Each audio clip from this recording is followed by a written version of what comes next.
Hi everyone, my name is Michaela. I use she, her pronouns. I work for the Pikes Peak Library District. For Asian American Pacific Islander Month, I wanted to recommend The Way You Make Me Feel by Maureen Gu. This book is a contemporary young adult novel set in Los Angeles. It's kind of a romance, kind of a coming of age story. It kind of has all of the things. And it revolves around a girl named Clara Shin, who is an agent of absolute chaos that enjoys nothing more than playing pranks on the unsuspecting people in her life. The story starts at the end of one of Clara's high school years, where she plays a prank on a couple folks and it goes really, really wrong. She gets caught, and as punishment, she is sentenced to work on her father's Brazilian/Korean fusion food truck all summer. And Clara is really not happy about this. She was looking forward to spending some of the summer in Mexico with her Instagram influencer mother, which is straight up not going to happen now. And unfortunately, her prank also involved her arch nemesis, Rose Carver, who is also sentenced to work on this food truck all summer. So Clara is admittedly not looking forward to summer at all. She doesn't want to be locked in this hot box with her arch nemesis. And she devotes a truly astounding amount of time trying to get out of the situation. But eventually she warms to it when she realizes that Rose isn't as bad as she maybe thought. And this is helped by a cute boy named Hamlet working at one of the neighboring food trucks.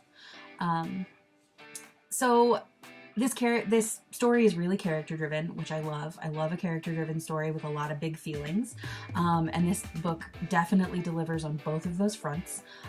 Clara is really snarky, she's flawed, she's hilarious, and I love how chaotic she is, and 100% relate to how much she does not want to deal with her feelings about anything. And everyone around Clara is just as well defined as she is. Her dad and Hamlet are super charming. Rose is really sympathetic and sincere, and all of them have a huge part to play in Clara's character growth, which I find delightful.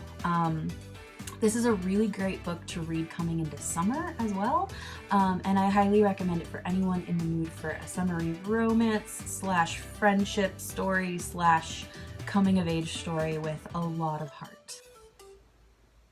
An author who I love is Marie Lu.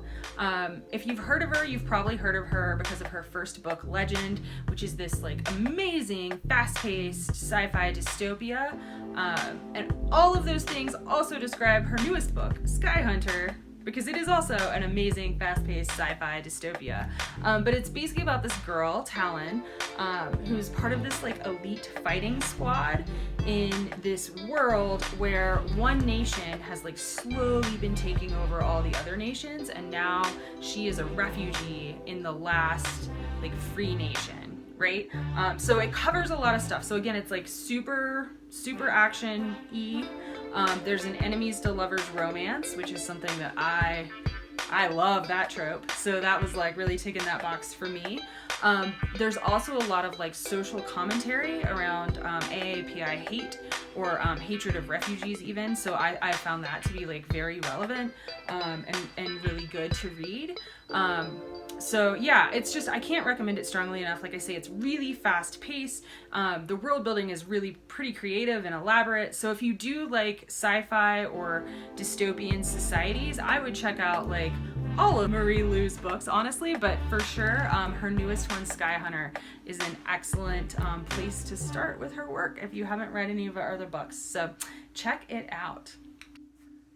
If you like historical fiction and mystery, you might like the book The Silence of Bones by June Her. It's set in Korea in 1800, and it's the story of Sol, who's a 16-year-old girl whose sister sold her as an indentured servant to the police department. The police department takes Sol with them when they need to investigate crimes involving women, because they're not allowed to touch a woman's body even if she's been murdered. So when they do find a murdered body, Sol has to look at her and figure out how she's been killed, and then the police use her to help them investigate. So because she's a 16-year-old girl, she can get into places a lot of the male police officers cannot. So she decides to take it on herself to investigate this murder, because the police seem to have come to a dead end. And in the story, she is very loyal to the police inspector, but starts questioning her loyalty because he becomes a suspect himself. So this was a lot of fun. I highly recommend it. The Silence of Bones by June Hur. In a book that's perfect for tween audiences, you have Front Desk by Kelly Yang. In Front Desk, Mia Tang is your normal 5th grader, except for when she's helping her parents run the Cala Vista Motel, just 5 minutes from Disneyland. While her parents clean and ready the rooms for the next batch of guests, it's Mia's job to sit at the front desk, take care of any of the guests' needs, including something like a bigger room. But as Mia works the front desk, she finds that she has secrets. The biggest one is perhaps that her parents help the immigrant families newly arrived in America just like her. And they do this by putting them in empty rooms that haven't been rented at the hotel. But if Mr. Ayao, the hotel owner, figures it out, they could be in big trouble. So much so they might lose their home and their jobs. So it's up to Mia and her family to make sure that Mr. Yao never finds out what's happening with the empty rooms. Mia also wants to be a writer, but struggles since English isn't her first language. So she starts writing letters to get better.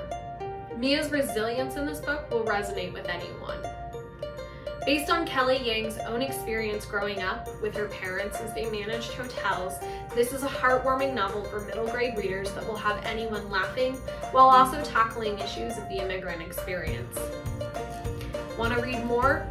Check out Front Desk by Kelly Yang.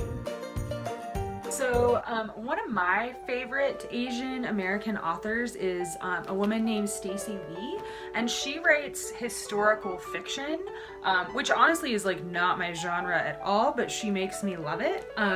Partially because she does include like a lot of romance in most of them, and I like the romance angle. And the other kind of thing I like about all of her books is that she'll normally talk about a piece of history that you haven't read about for like 8 million years, right? Like it's not like World War II, right? So my favorite book of hers actually, which is The Downstairs Girl, is about a woman named Jo who lives in like late 1800s Atlanta, and she's working as a lady's maid for this really horrible person, but it's about kind of their repertoire and their growth kind of together as well. But the real fun part of it, for me at least, was she starts writing this advice column as Miss Sweetie for one of the Atlanta papers. If you like the Lady Whistledown part of Bridgerton, you're certainly gonna like this as well.